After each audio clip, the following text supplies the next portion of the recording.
Welcome to the Supply Chain Automation Workforce Hub, or the Hub, interview series.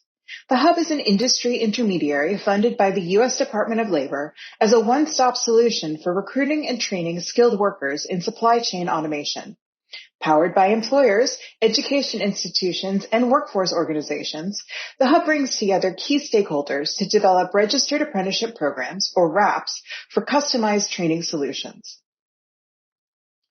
In this interview, Alex Earls, the Reentry Program Administrator in the Division of Offender Rehabilitation for the Missouri Department of Corrections, talks about how and why Missouri's Department of Corrections is working with the Hub on supply chain automation RAPs. My name is Alex Earls. I work for the Missouri Department of Corrections. I oversee the reentry services that our state provides. It's really exciting. I have a passion to see individuals be able to come out of incarceration and be successful in our communities as they become our neighbors. Why are RAPs a good solution for training and upskilling incarcerated individuals? On avenue with apprenticeship programs. And when I took this role on, I really got excited because I'm like, how do I get my people who are incarcerated an avenue to come out who are trained, who can help solve some of our workforce needs in our state? And I view registered apprenticeship programs as a great avenue for us to be able to upskill our folks, get them job ready, and then just link them into an employer who is skilled and then just ready to work. And but one of the things that we've really identified here in Missouri is a need for the manufacturing space. In the workforce area there.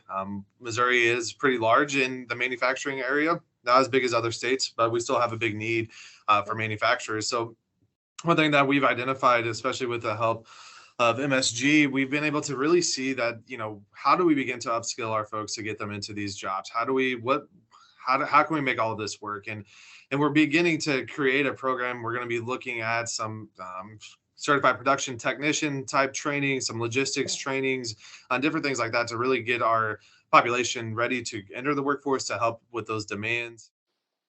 How do your apprentices benefit from participating in a RAP? Employment is a driver to success for our folks who are reentering. But what are we doing? How are we making sure that our trainings are relevant, are valid to industry demands? And registered apprenticeship programs really do provide that. They have a lot of guidance, and they make sure that we're meeting industry demands. So we're really excited to build upon some of the ones that we already have established, but also create new ones and look for industry partners. These give them a sense of value, of self-worth. They begin to really identify that, hey, I can be somebody, I can accomplish something, I can actually make a life. I spent these last couple of years in here and I don't want to come back. I mean, that's one huge thing that we begin to see with the apprenticeship programs that we were able to offer. Without a doubt in my mind, employment drives everything. So if you look at kind of the barriers to successful reentry, right? So we're looking at those things. So employment is a big, huge factor in that, but housing and transportation are two other massive factors. But you can't have reliable transportation without a steady job. So if we look at those types of things, everything drives back off of employment. So it really does. If they can get in, they get paid a solid wage that they can live on. I mean, all the other pieces start to formulate back together. And if we look at, a lot of our opportunities in the manufacturing space, they provide different benefits. They provide stuff like that, which is huge for these folks. What is the value of a RAP to your employer partners, particularly when considering hiring formerly incarcerated individuals? The felony background and those different things is a barrier that our folks have to overcome.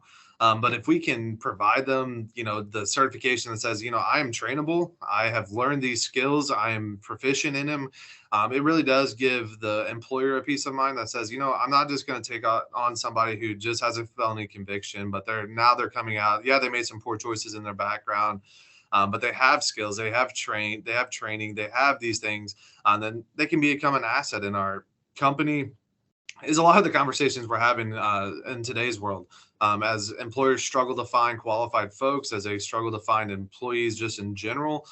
They're really beginning to open their eyes. They're changing some of their HR policies. They're really looking differently at hiring individuals who have made some poor choices back in their backgrounds. Do you have any advice for others considering starting a RAP? Don't let the process bog you down. Don't let some of the challenges hinder your vision of really truly making a difference in individuals' lives. so oftentimes you can look at the process, you can say that's just such a big mountain that we have to overcome. But at the end of the day, to see people become successful, to go back home to their families, to provide for their families, to do all those types of things, it just really, you can't put a price tag on that. Our time is all valuable, but it's worth going through those obstacles. It's worth, thinking differently. It's worth, really looking at your population and saying, hey, they have potential. We need to give them the avenue to achieve their potential. And registered apprenticeships are a great avenue for us to be able to provide that. So as we look at employers, as we look at these types of things, as we look to help solve the labor shortages that the nation is facing, I highly encourage you to look for different ways, talk to your leaders, talk to them and see, what could we do differently? How can we, leverage what we're doing currently within our facilities and look at those, and how can we make everything just work cohesively together and ultimately making an impact on the individuals' lives who are within our facilities. Thank you so much for listening to the Hub's interview series. Please visit our website at scworkforcehub.com for more information about the Hub and the services and supports we offer.